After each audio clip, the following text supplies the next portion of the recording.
के साथ कि जो आज हसास एक ऐसा इश्यू जो मामलात का नहीं हमारे ईमान का मसला है, ये मामलात का नहीं हमारे ईमान का मसला है। इस ईमान के इस सब्जेक्ट पर हम ये अहद करें कि इंशाअल्लाह हम लोग ये मिशन को जब तक पूरा नहीं हो जाता हम पीछे नहीं हटेंगे।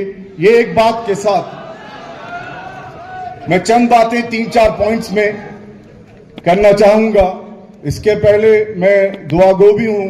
आज हजरत मौलाना उबैदुल्लाह खान आजमी साहब जो नायब सदर हैं वो बहुत बीमार हैं, उनके लिए भी दुआ करें, हॉस्पिटलाइज हैं तो उनके लिए भी दुआ करें। साथ ही हमारे मुगीसी साहब जो ऑल इंडिया मिली काउंसिल के प्रेसिडेंट हैं, क्योंकि ये हमारे वो सरमाया है जो हमको गाइड करेंगे और हम उनकी इन सबके हुक्म के मुताबिक आगे चलना है।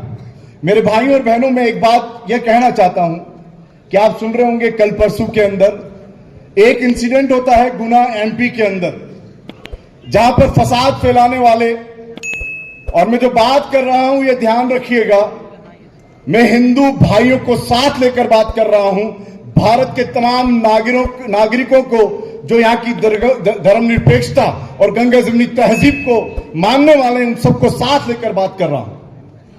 तो जो गुना एमपी के अंदर, तो बात क्या है, हिंदू और हिंदुत्व दो अलग चीज है, जो संघ अध्यक्ष खुद भी कह चुके हैं कि हम लोग हिंदुत्व के लोग हैं। ये मोहन भागवत जी का बयान भी है। तो जो हिंदुत्व फसाद फैलाता है या जिस तरीके से उनके प्रोपेगेंडे होते हैं, उसी का एक मैं एग्जाम्पल देकर गुना एमपी के अंदर फसाद किया और वहां के एसपी साहब जिन्होंने अपनी नौकरी को, जिन्होंने उस हक को, जो देशभक्त होता है, जो देश प्रेमी होता है, उस हक को अदा किया और ये उजागर किया कि ये फसाद फैलाने वाले बीजेपी के फला जिम्मेदार थे।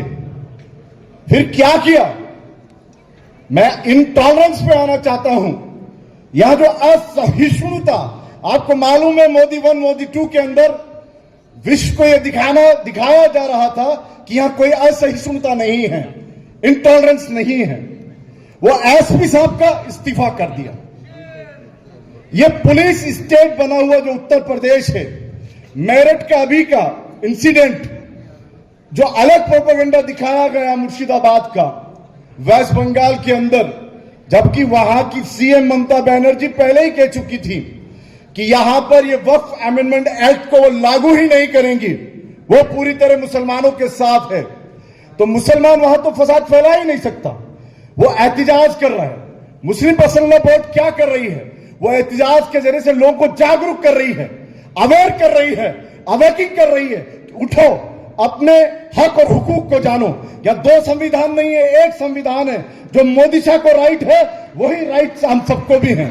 तो मैं मुख्तसर इस बात को, यहां पर जो मेरठ के अंदर प्रोटेस्ट किया, एहतिजाज किया, हिंदू सेना के वो राष्ट्रीय अध्यक्ष जिन्होंने प्रोटेस्ट किया, पुलिस वाले की टोपी को ऐसे फेंक दिया, उनके सिर से उस ताज को जो उनकी इज्जत है ऐसे फेंका है, पूरे मीडिया ने देखा होगा। यह है आज पुलिस की हालत उत्तर प्रदेश में। और साथ ही साथ ये तमाम चीजें पूरे इंडिया में दिखाने की कोशिश कर रहे हैं।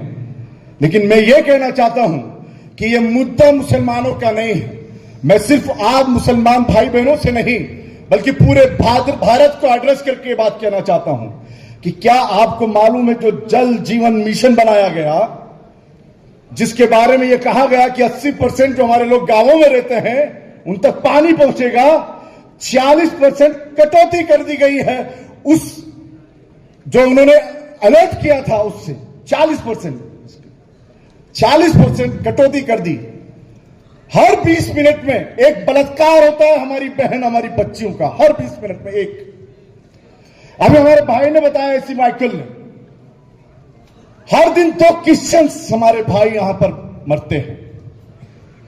यहां के तहफ्फुज की जिम्मेदारी सरकार की थी, क्यों चुनकर भेजा है हमने उन्हें और क्या किया है उन्होंने, यह समझना चाहिए। इसलिए मैं तमाम भाइयों को यह कहना चाहता हूं, हमारे हिंदू भाइयों को खासतौर पर, कि जो हमारे मेन मुद्दे हैं, रोटी, कपड़ा, मकान, स्वास्थ्य, शिक्षा, उसमें फेल्योर है ये सरकार, जीरो है, जीरो बटावा जीरो।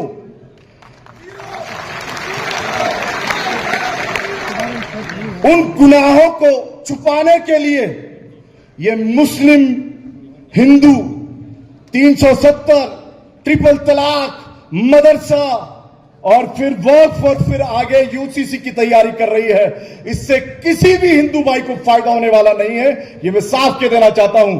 जब